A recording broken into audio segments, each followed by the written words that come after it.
बिस्मिल्लाहिर्रहमानिर्रहीम। अस्सलाम वालेकुम नाज़रीन, आप देख रहे हैं वॉइस ऑफ वसीम। नाज़रीन, भारत बिलाशुबा एक मक्कार दुश्मन है। इसकी इसी ज़हनियत और इसी सोच की वजह से कोई भी पड़ोसी मुल्क इसके शर से महफूज नहीं रहा।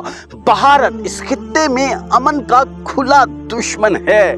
नाज़रीन, नेपाल हो, बांग्लादेश या फिर चीन, हर पड़ोसी के खिलाफ साजिशें करना भारत की मक्काराना सोच की खुली अक्कासी है। लेकिन भारत हमेशा से पाकिस्तान के खिलाफ हर सतह पर और हर किस्म की शैतानी और मकाराना साजिशें करता रहता है, यानी कि हर वो कोशिश और साजिश करता रहा है जिससे पाकिस्तान को नुकसान पहुंच सके।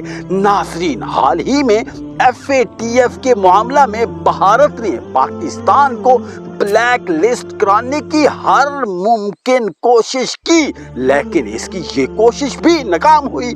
अलगर्ज भारत पाकिस्तान के खिलाफ मकामी और बैनुल-अक़वामी सतह पर कोई मौका भी हाथ से जाने नहीं देता।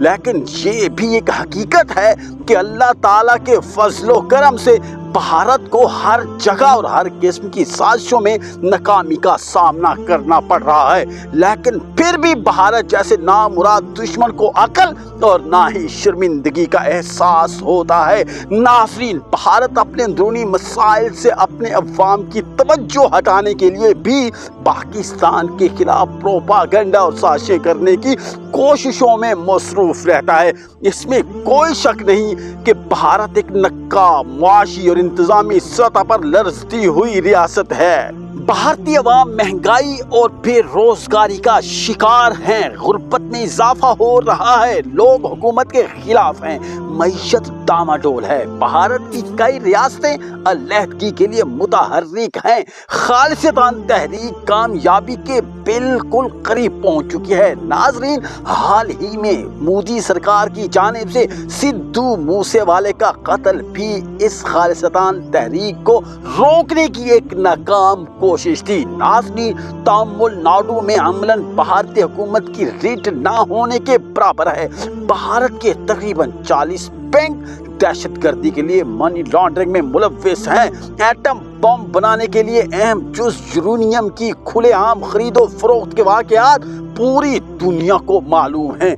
रिहाइश की अदम फराहमी की वजह से कई लोग फुटपाथों पर और झुग्गियों में रहने पर मजबूर हैं और वहीं पर बच्चे पैदा होकर जवान भी हो जाते हैं। भारत में फहाशी आम है। गुर्बत के हाथों जवान औरतें और लड़कियां सरेआम अपनी इज्जतें फरोख्त करने पर मजबूर हैं। नाज़रीन, पीने के पानी और बिजली के आदमी दस्तयाबी के अलावा आम लोग सेहत और तालीम की सहूलियत से महरूम हैं। किसान शदीद मुश्किलात का शिकार हैं। नाज़रीन, आए रोज अवाम हुकूमत के खिलाफ और अपने मुतालबात के हक में सड़कों पर होते हैं, तो बजाय मुल्क के अंदरूनी बुनियादी मसाइल और मईशत की बेहतरी के लिए अक़दामात करने के भारत पड़ोसी ममालिक तो क्या अपने अवाम के खिलाफ भी साजिशें करने से गुरेज नहीं करता। नाज़रीन, मुसलमानों के खिलाफ सरकारी सतह पर साजिश करने और मुल्क में अपनी दहशतगर्द तंजीम और SS के जरिए हिंदू मुस्लिम फसादात गिराने का मकसद न सिर्फ हिंदुत्व को फरोग देना है, बल्कि अपने अवाम की तवज्जो बुनियादी मसाइल से हटाना भी है। नाज़रीन, मोदी सरकार बवक्त ज़रूरत इस तरह की चालें चलती रहती है। ऐसे दुश्मन से पाकिस्तान क्या खैर की उम्मीद रख सकता है।